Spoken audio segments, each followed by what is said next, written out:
خب سلام و درود خدمت دوستان عزیز. بریم با هم دیگه بک تست روز سه‌شنبه رو با هم دیگه بگیریم عزیزان. روز سه‌شنبه بازار خیلی بازم جون نداشت. بچه‌ای که داشتن تست میگرفتن باید حالا اینو میدونن که ما ورژن فقط روندار رو براشون فعال کردیم به یک سری دلایلی که حالا قانونایی که بازار مالی داره گفتم توی این بره از زمان فقط براتون روندار رو بتونه بگیره. فقط من این روزم میخواستم خودم رنج براتون فعال بکنم که بدونین ربات چجوری داره عمل میکنه و تا انتهای بازار باهاش باشه. ولی خب گفتم از اونجایی که بازار اون روز بچه‌ها خیلی پیام میدادن و بچه‌ای که داشتن تست رو نگاه کردن خیلی یکم حالت انگار مستعصل داشتن که نمیدونستن الان با چه اتفاقی بیفته چه کار بکنن، هنوز به این ربات ایمان نیاوردن. باید بک تست ها رو مجدد با دقت بیشتری بررسی بکنن عزیزان. ما اصلا توی این بک تست گرفتن هیچ کاری نمیتونیم انجام بدیم. همه چی باید شفاف باشه، باید خودش معاملات رو میزنه. دقیقاً همین معاملاتی که الان برای من داره میزنه رو میتونید روی سیستم خودتون نگاه بکنید. اگر که براتون اون معاملات رو انجام نداده سیستمتون باگ داره. این نیستش که این با اون چیزی که تحویل شما میده فرق میکنه. یک سرخ زمانی که کامپایل میشه و زمانی که تایید میشه، تایید متا تریدر رو میگیره، یعنی باید اجرا بشه. و وقتی اجرا شده، حالا کسایی که برنامه‌نویس هستن میدونن وقتی اجرا میشه رو تمام سیستم ها باید همین اجرا بشه. اگر که باگ داره یا سیستم اینترنتش قطع میشه، بروکر داره شیطنت میکنه، این بعد ویندوزتون مشکل داره، یه سری کدها و سورس های قدیمی داشتین رو اندیکاتورها داره روی اون اختلال ایجاد میکنه، اونها رو باید به پشتیبان بررسی بکنید و حلش بکنید. از اون به بعد دیگه همه کارتون میشه سرازیری. دقیقاً معاملاتی که ما اینجا میزنیم شما اونجا میتونید ببینید، بررسی کنید. من توی معامله وارد شدم، چیکار کردم؟ زود ورود کردم، دیر ورود کردم، بعد چی کار بکنم اگه دوباره همچین معامله‌ای برام باز شد. تو ضرر میرین، خودتون دستی میبندین، میبینین ربات مثلا بهتر معامله کرد، دفعه بعد شفاف میشین چه کاری انجام بدین که تو هیچ کدوم از سناریوهایی که شما آموزش میبینین همچین چیزهایی نمیتونین داشته باشین عزیزان. بهتون قول میدم اگه این بک تست ها رو بهتر ببینین بشینین وقت بذارین، به جای که آموزش رو حالا میان چندین بار تکرار میکنین و بخواید بعدش حالا به نتیجه برسید، این بهتون کمک میکنه وقتی معاملتون بازه، وقتی معاملتون در جریانه چه کارهایی انجام بدین. این سندروم دست بیقرار داشتن، کسایی که مالیگر حالا ترسو هستن دستشون میره معاملات رو دستکاری میکنن و اینها، وقتی که میشینین میبینین متوجه، بعد اونجایی که معامله براتون باز میشه دیگه ترس ندارین، واقعا دیگه دستکاری نمیکنین، خیلی کارا رو انجام نمیدین. وقتی ضرر میکنین ضررتون رو جبران میکنین.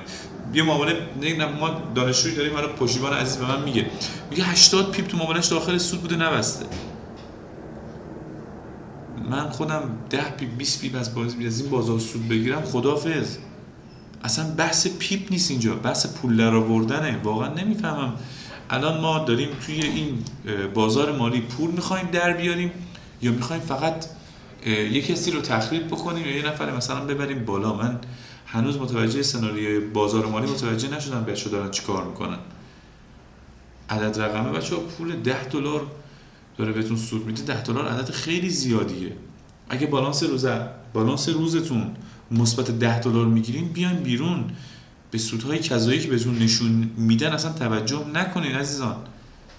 ما فردا روز میخواین شما هزینه‌هاتون رو بدین، میخواین پول خرج بکنین، میخواین هزاران کار انجام بدین. واقعا اگر توی ضرر نیستین $10 $20 $30 اینا همه مبلغی که داره براتون در میاد. تعارف که نداریم $10 الان میشه نزدیک 900,000 تومان. و اگر که ضرر میکنین بشینید ضررتون رو جبران بکنید، حتی شده تا پایان بازار، و یک اهرم منطقی توی معاملاتتون انجام بدین.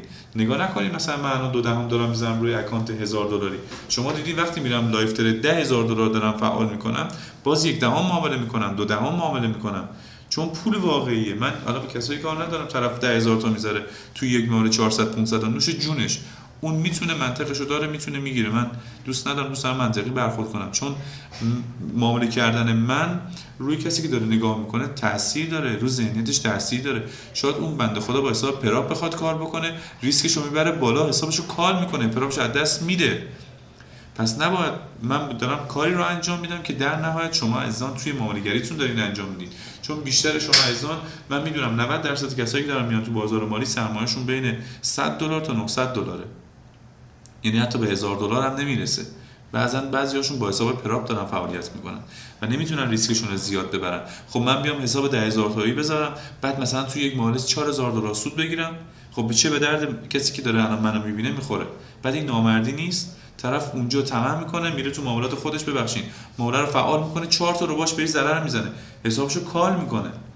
ولی اگه همون اهرمش پایین‌تر بود، مدیریت سرمایه رو انجام میداد، تا آخر معاملات پیش میرفت، شاید ربات یک روند خیلی خوب براش میگرفت، میتونه سودش رو جبران کنه. اینها رو دارم بابت این عرض میکنم که ما اینجا قرار نیستش که بیایم کارهای خیلی عجیب و غریب انجام بدیم. من محمود ظریف اگر من $4000 سود بگیرم، به درد شما چی میخوره؟ من میخوام خودم به شما ثابت بکنم، خب ما از این طرف سودمون رو میگیریم. مثلا $10 رو بگیرم نوش جان خودم، فردا میخوام برم تو مارکت با دل قرص بیشتری چیزی میخرم، تهیه میکنم واسه خانواده‌ام میبرم. ولی شما چی؟ به درد شما چی میخوره؟ ولی من با اختصار دارم جوری میگیرم که اولا که ببینید که آقا اگر اهرمتون هم بالا باشه چه اتفاقی واسه حسابتون میفته. اگر سلبار تمام شرایط بدی که هستش دارم لحاظ میکنم، وگرنه جدا میگم میومدم براتون توی هر معامله بررسی میکردم ربات داره معامله رو چجوری میبنده، میومدم یه دونه اس ال و یه دونه تی پی واسش میذاشتم با بهترین بالانس اینجا اینو بهتون نشون میدادم، میگفتم بچه‌ها نگاه کنید به به و چه سودی داره واسه ما میده. و این کارا رو نمی‌کنیم چون شما عزیزان باید ببینید که در نهایت اگر به عهده خود ربات باشه چه کارهایی رو انجام میده، چقدر ضرر میزنه، چقدر سود بهتون میده، و اگر خودتون پشت سیستمی بودین چه جوری میتونستین معاملات رو انجام بدید. خب ویدیوتون خیلی طولانی شد، بریم اختصار با هم داشته باشیم. روی $1000 دو دهم براتون معامله میکنه، ورژن روندار هستش. گفتم می‌خواستم رنج رو براتون فعال کنم، خب ولی اشکال نداره. میریم دوباره بازار روندار رو میبینیم. اوایل بازار خیلی بازار نوسانات رنجی داشت، ولی خب ربات از پسش باز هم بر اومد. این ساعت از بازار کسی معامله نداره، کسایی که تست رو تهیه کردن ساعت 8:30 به بعد دارن تست رو میگیرن. بعد ببینید الان کسایی که ربات رو تهیه کردن اون روزی که داشته بازار روندار رو فعال کردن به چه شکل معاملاتشون رو انجام دادن. نزدیک به یه معامله زد نزدیک $17 رفت داخل سود، اومد تو $12 ضرر، باز دوباره رفت تو $46 ضرر، معامله رو بست توی ضرر. ولی این معامله داخل سود بود، یعنی کسی که پشتش نشسته بعد از تایم، دقت کنید، بعد از 58 دقیقه، یعنی واقعا تو سود نبسته. برای همین وقتی که ربات میبنده اکانت اینجا منفی میشه. $9946 الان بیشتر اکانت پول نداره. سل زده $21 در آورده، معامله باز دوباره سود شده، باید معامله رو میبسته. معامله بعدی رو ببینید که اون ضرر هم جبران کرد، $44 اومد تو سود، ولی هنوز نبسته. ببینید خب ببینید، برای همین میگم بک تست به من پیام میدن که آقا بک تست 1 ساله بگیرین. بک تست حالا نفرات جدید دارن میاد که این پیام‌ها رو میدن. اگه نفرات قدیمی باشن و توی بک تست ها همه رو کامل دیده باشن، میدونن که این ربات به عنوان 30% نفر نیاز داره که پشتش بشینه سودها رو بگیره. اگر چرخش اتفاق بیفته میاد بازار مدیریت میکنه و معامله بعدی رو باز میکنه. چون به نظر من توی بازار مالی بهترین جای استاپی وجود نداره. کسی نمیتونه بگه من بهترین جا واسه استاپ و بهترین جا واسه تیپی رو پیدا کردم. بازارگردانا خیلی میان نوسان میندازن و اینو گم میکنن که اگر این کارو انجام دارین میرین، دمتون گرم، شما معامله‌گر خیلی حرفه‌ای هستین، به دردتون این ربات نمیخوره. ولی در نهایت هر معامله‌ای که ربات داره میزنه، همین الان $17 باز داخل سوده، یعنی 3 تا معامله زده، 3 تاش داخل سوده، ولی اینجا خودش داره 2 تا ضرر به ما نشون میده. درسته؟ حالا این 2 تا ضرر که داره به ما نشون میده، ما اکانتمون اگه پشت سیستم بودیم سود بود. اول صبح بچه‌ها معامله میکردن بازم سود داشتن. بریم باقی معاملات رو ببینیم. این معامله هم که زد تمام ضررها رو جبران کرد. نگاه کنیم $126 گرفته، $1045 الان $45 داخل سودیم. اگه در نهایت معامله خود ربات براتون میزد، بازم اینجا داخل سود بودیم. این معامله بعدی رو ببینیم. $123 داخل سودیم اگه اونا رو ضرر بهتون زده بود.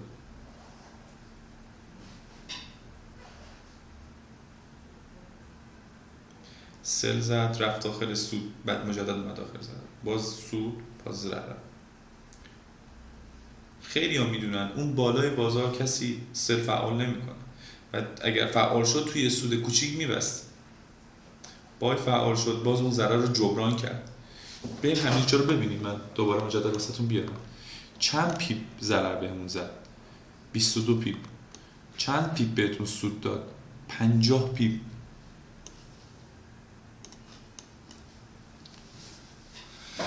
سل زد داخل ضرر بود. ببینیم معامله رو چیکار میکنه. هنوز داخل ضرر، رنج دیگه، رنج. پس بای زد، باز دوباره نگاه کنین اومد پایین، رنج دیگه، متوجه میشین با ضرر بست. سل زد، ببینیم رفت بالا، بای میشد، اینجا رنجه.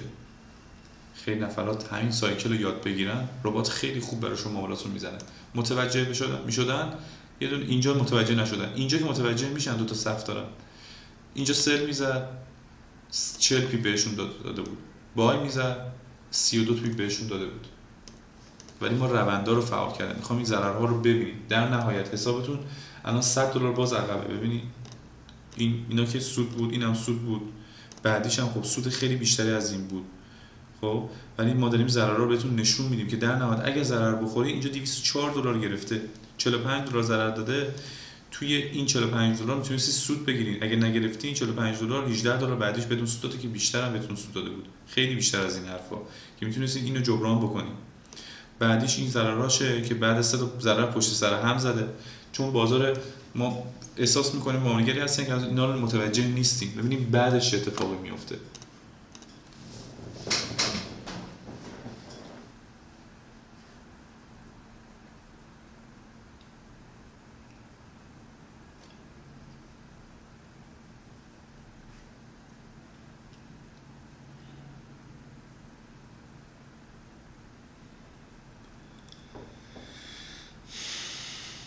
کسایی که اینجا بستن، نفراتی که اینجا بای زدن، بعد از این همه دقیقه اینجا دیگه طرف خسته شده، بسته، فکر کرده دیگه ربات نمیبنده. عزیزان ربات معامله رو نبست، رفت داخل سود $31. اینجا رو ببینید معاملتون چقدر باز شده، نزدیک 151 دقیقه. اینجایی که توی ضرر بوده، توی 100 دقیقه تو ضرر بوده.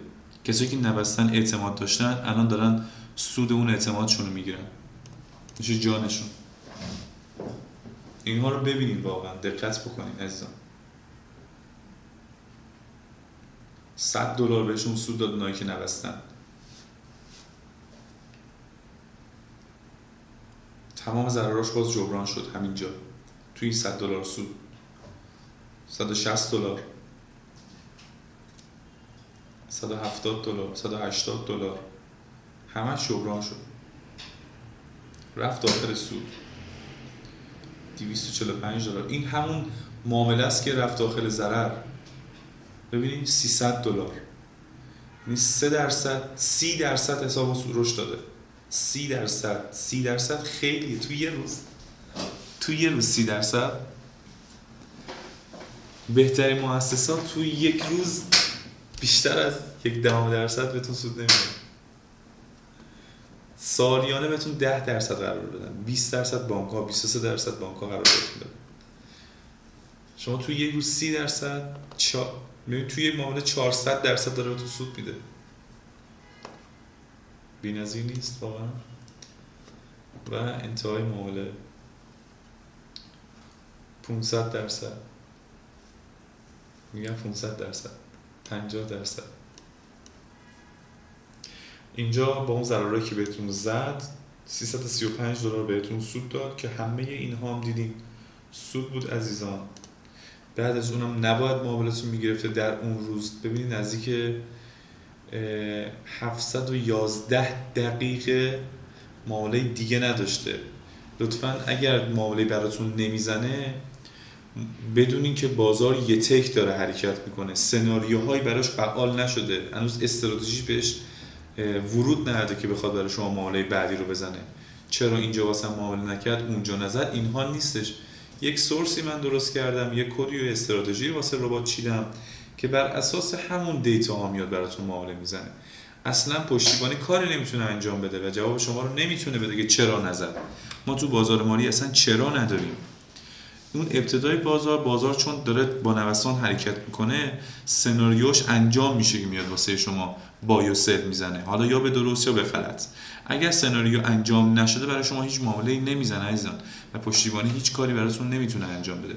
بریم شفاف معاملات رو ببینیم که در نهایت اگر خودتون بودین چی کار میکردین. آیا اینجا معامله رو با سود میبستین؟ کاری نداره. تست رو که گرفتین همون روزم بشینین خودتون معامله بکنین، بعد ببینین ربات براتون از صبح تا شب ربات رو فعال بذارین، ببینین در نهایت خودتون چی کار میکردین، با ربات که بودین چه کارهایی انجام میدادین. این میشه تست. نه که تست رو من بگیرم مثلا این مبلغ کوچیک رو پرداخت بکنم، خب برم باش فلان تومن در بیارم باز دوباره برم تست بگیرم. اینا رو بذاریم کنار عزیزان، بریم نگاه بکنیم تمام دنیا دارن دنبال بسترهایی میگردن که در نهایت تا آینده طول و زیاد بتونن از این چیزی که به دست میارن سود بگیرن. هزینه هایی میکنن که اصلا به فکر ذهن شما اصلا نمیاد. طرف روزانه 100 تا اکسپرت داره تهیه میکنه، مثلا مبلغی داره روزانه پرداخت میکنه بالای چند هزار دلاره، فقط به امید این نشسته یه دونه اکسپرت گیرش بیاد، درست باشه، درست معامله براش انجام بشه که روی اون اکسپرت سرمایه گذاری بکنه، یک سرمایه کلان بهش متصل کنه، ماهیانه 10% از اون اکسپرت سود بگیره. بعد ما میخوایم فقط با راههای گوناگون برسیم به این که یک کاری انجام بدیم که اینو بتونیم دور بزنیم. نمیشه عزیزان واقعا.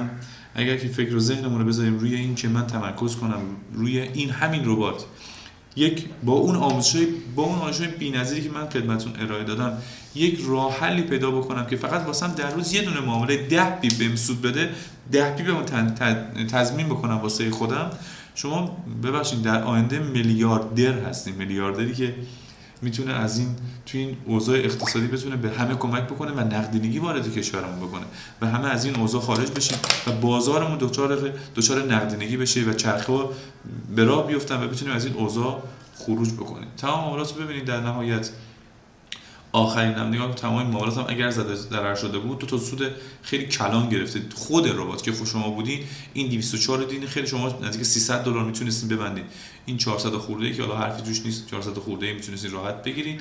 ولی در نهایت اگر اینها رو ضرر کرده باشین در اون روز، اگر برنجن رنج هم فعال بوده که نوش جونشون نفرات داشتیم که من گفتم اولش می‌خواستم رنج رو فعال کنم که تمام اینها میشد سود و روی اینها و حد ضرر میذاشتیم که دیگه میذاشتیم حالا ضررش مثلا 400 خورده بشه، مثلا از اینکه 100 تا 200 تا بهمون ضرر میزد که در نهایت سودایی که گرفته بودیم از اون بیشتر بود، ولی نمیرسیم دیگه به اون جای بازار.